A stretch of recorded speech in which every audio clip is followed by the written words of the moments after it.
Hello guys, welcome to another interesting video in the series of coding. It's called minimum remove to make valid parenthesis. So we are given a string which is consisting of brackets as well as lowercase English characters, and we have to convert it to a valid string and return it. So valid string can be either an empty string or it can be written as having equal number of opening and closing brackets. So that is the meaning of all these statements. So let's take some examples to understand.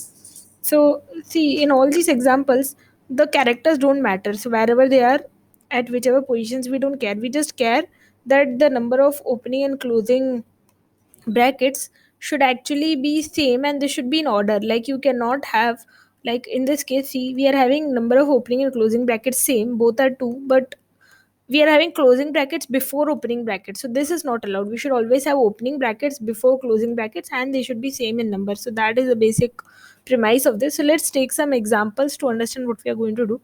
So for example, consider this case.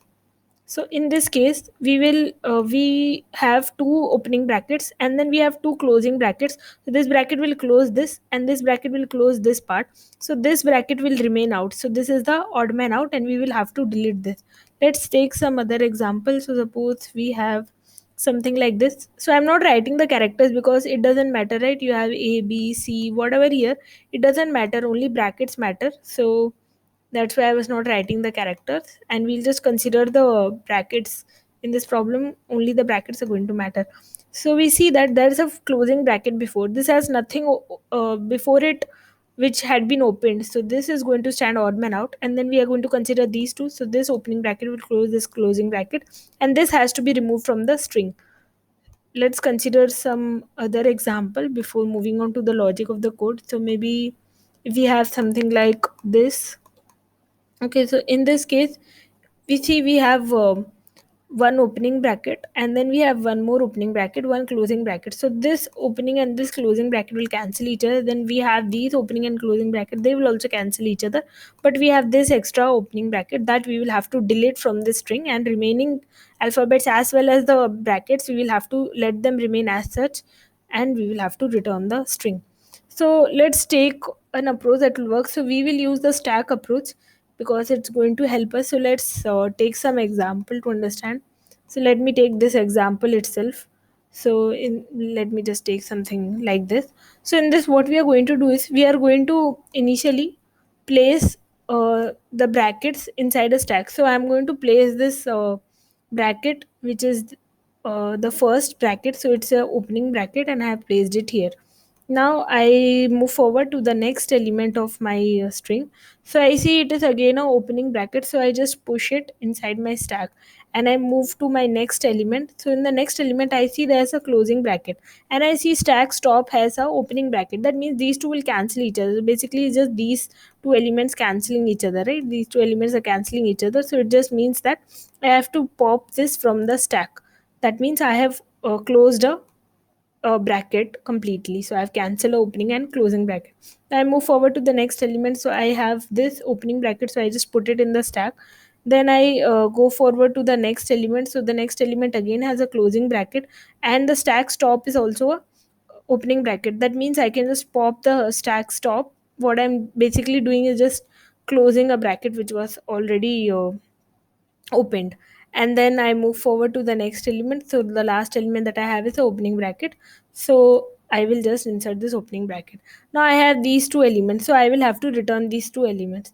Now see what happens is I need the positions of these two elements, right? Because I have lot of opening brackets, so if I simply give just delete any two opening brackets, it will not work. So these two brackets are closed, these two are closed, I have to delete these two. So in place of the brackets itself, we will store the index. So instead of these, in the stack we will store the index and all other procedure will remain same. So I will store the index which is 0, and the index here will be 0 1 2 3 4 5. So I would have stored the index 0 and 5. That means I know that I have to delete the characters which are there at position 0 and 5. All other things will remain same.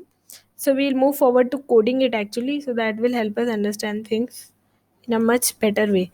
So I have to declare a stack. So since I'm storing index, I'll declare a stack that stores integer elements. So I'm storing the index of the elements that I will delete finally. And I will call this st, short for stack. Now I will start iterating over the string. So for int I equal to 0, I less than s dot size. So s is my string, I plus plus. So I will iterate over the entire string to search for these brackets that I will have to remove. So what I do is I will search if s of I, if that is equal to opening bracket. So if it's an opening bracket, I just have to push it in my stack, right? So I have to push its index. So I push st dot push. So in place of opening bracket, I have to push the index of it. So the index of it is just I. So st dot push I. If else if okay, so if it is not a opening bracket and it's not a character also, so I will check else if s of I is equal to closing bracket. So if it is a closing bracket, then in that case what I have to do is, I know that I have to delete the element from the stack. So I have to delete that element. That means I will check, first of all I'll check if stack is not empty, right? Otherwise it will give unnecessary error. So I know that I have to pop the element if a opening bracket is present, right? If a opening bracket is present, I have to pop the element so that opening and closing bracket can be closed. So if not of st dot empty, and if the stack stop, okay, so stack stop will return the index. So I will do s of that to return the value at that index. So if s of st dot top, if it is a closing sorry, if it's a opening bracket, if it is a opening bracket, that means my closing bracket is able to cancel that, and I have completed the brackets. So if this is true, then I can just pop the element. So st dot pop. Otherwise I can just push the element on my stack. Otherwise st dot push of I. Why I'm pushing is I need to push the closing bracket in case it is not able to close the opening bracket. So then it is fine. So that's it. This should be the logic of the code. And in the end, I have the indexes that I have to delete. So I will just delete. So while not of st dot empty. So unless the stack is empty, I can keep popping out the elements from the stack and keep deleting the elements from the string that I have. So s dot erase. So s dot erase, and I have to delete the particular position. So where do I get the positions for? I get the positions from the stacks element. So I've stored the indexes in the uh, stacks element. So yeah, so that's where I get the position. So s dot erase stacks top, and I have to just erase one character. So this is just the length of the string that I erase. So I just erase that particular character. So that's it. And then st dot pop. So I hope that this will work, and we will just return the string itself back. So that should work. Let me check if it's working. So it's fine for this. Let's submit and check if it's working for all the outputs. So it's an accepted solution. Thank you for being patient and listening.